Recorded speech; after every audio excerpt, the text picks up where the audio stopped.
Selamat pagi sahabat Alkitab, marilah kita mengawali hari ini dengan melakukan perenungan akan firman Tuhan. Bacaan Alkitab kita pada pagi hari ini berasal dari Daniel pasal 5, ayat 17 sampai ayatnya yang ke-30. Kemudian Daniel menjawab raja, "Tahanlah hadiah tuanku, berikanlah pemberian tuanku kepada orang lain. Namun demikian, aku akan membaca tulisan itu bagi raja dan memberitahukan maknanya kepada tuanku. Ya tuanku raja, Allah yang maha tinggi telah memberikan kekuasaan sebagai raja, kebesaran, kemuliaan, dan keluhuran kepada Nebukadnezar ayah tuanku. Dan oleh karena kebesaran yang telah diberikannya kepadanya itu, maka takut dan gentarlah terhadap dia orang-orang dari segala bangsa, suku bangsa, dan bahasa. Dibunuhnya siapa yang dikehendakinya dan dibiarkannya hidup siapa yang dikehendakinya. Ditinggikannya siapa yang dikehendakinya dan direndahkannya siapa yang dikehendakinya. Tetapi ketika ia menjadi tinggi hati dan keras kepala, sehingga berlaku terlalu angkuh, maka ia dijatuhkan dari tahta kerajaannya dan kemuliaannya diambil daripadanya. Ia dihalau dari antara manusia dan hatinya menjadi sama seperti hati binatang, dan tempat tinggalnya ada di antara keledai hutan. Kepadanya diberikan makanan rumput seperti kepada lembu, dan tubuhnya basah oleh embun dari langit, sampai ia mengakui bahwa Allah yang maha tinggi berkuasa atas kerajaan manusia dan mengangkat siapa yang dikehendakinya untuk kedudukan itu. Tetapi tuanku Belshazzar, anaknya, tidak merendahkan diri walaupun tuanku mengetahui semuanya ini. Tuanku meninggikan diri terhadap yang berkuasa di sorga. Perkakas dari baitnya dibawa orang kepada tuanku. Lalu tuanku serta para pembesar tuanku, para istri dan para gundik tuanku telah minum anggur dari perkakas itu. Tuanku telah memuji-muji dewa-dewa dari perak dan emas, dari tembaga, besi, kayu, dan batu, yang tidak dapat melihat atau mendengar atau mengetahui. Dan tidak tuanku muliakan Allah, yang menggenggam nafas tuanku dan menentukan segala jalan tuanku. Sebab itu, ia menyuruh punggung tangan itu dan dituliskanlah tulisan ini. Maka inilah tulisan yang tertulis itu. Mene mene tekel ufarsin. Dan inilah makna perkataan itu. Mene, masa pemerintahan tuanku dihitung oleh Allah dan telah diakhiri.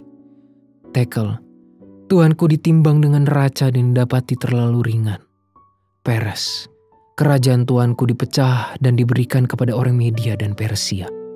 Lalu atas titah Belshazzar dikenakanlah kepada Daniel pakaian dari kain ungu, dan pada lehernya dikalungkan rantai emas, dan dimaklumkanlah tentang dia, bahwa di dalam kerajaan ia akan mempunyai kekuasaan sebagai orang ketiga. Pada malam itu juga, terbunuhlah Belshazzar, raja orang Kasdim itu. Bagi sebagian orang, sejarah merupakan sesuatu yang menjenuhkan, bahkan tidak jarang dianggap sebagai hal usang yang tidak lagi relevan dengan masa sekarang. Padahal, segala hal yang ada pada masa kini merupakan hasil yang dipengaruhi oleh apa yang terjadi pada masa lalu.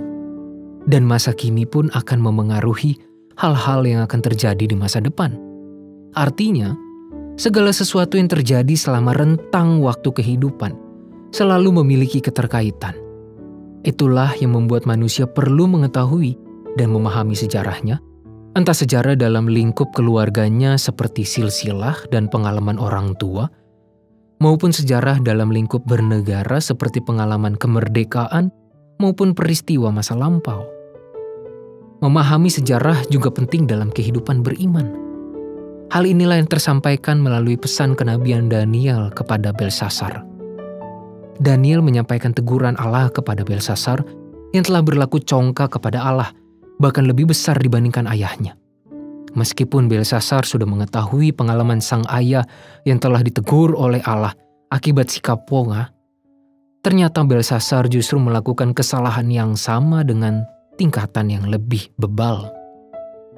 Pada tahap inilah kita dapat mengambil kesimpulan bahwa mengetahui pengalaman tidak cukup tanpa adanya pemaknaan terhadap nilai-nilai yang ada di dalamnya. Itulah sebabnya Belshazzar melakukan dosa yang serupa dengan sang ayah. Ia tidak menemukan nilai ketaatan akan kemuliaan Allah dalam pengalaman Nebukadnezar. Ia hanya cukup mendengar tanpa bersedia mengimplementasikan nilai dari sejarah. Sahabat Alkitab, renungan kali ini menjadi ajakan bagi setiap kita untuk membangun sebuah kebiasaan mengingat dalam pemaknaan yang utuh kepada Allah. Bagi Anda yang sudah berstatus sebagai orang tua, bagikanlah pengalaman yang membangun karakter dan spiritual anak-anak Anda. Bagi Anda para anak, bukalah pikiran dan hati untuk menerima pengalaman para orang tua demi tumbuh kembang imanmu. Bagi setiap kita, ingatlah untuk tidak melupakan masa lalu dan kehilangan nilai akan pengalaman tersebut. Mengingat adalah sesuatu yang penting untuk kita lakukan agar tetap terhubung dengan Sang Allah, entah melalui pengalaman kita secara personal di masa lalu, maupun melalui pengalaman orang yang kita dengar. Marilah kita berdoa. Ya Allah, terima kasih atas firman-Mu yang mengingatkan kami bahwa proses mengingat merupakan hal penting untuk kami terus lakukan secara khusus di dalam kehidupan beriman kami. Sehingga kami tidak cepat lupa. Kami tidak terlena oleh kenikmatan yang kami rasakan sekarang. Ataupun kami tidak terbawa suasana atas kondisi yang kami alami pada saat ini.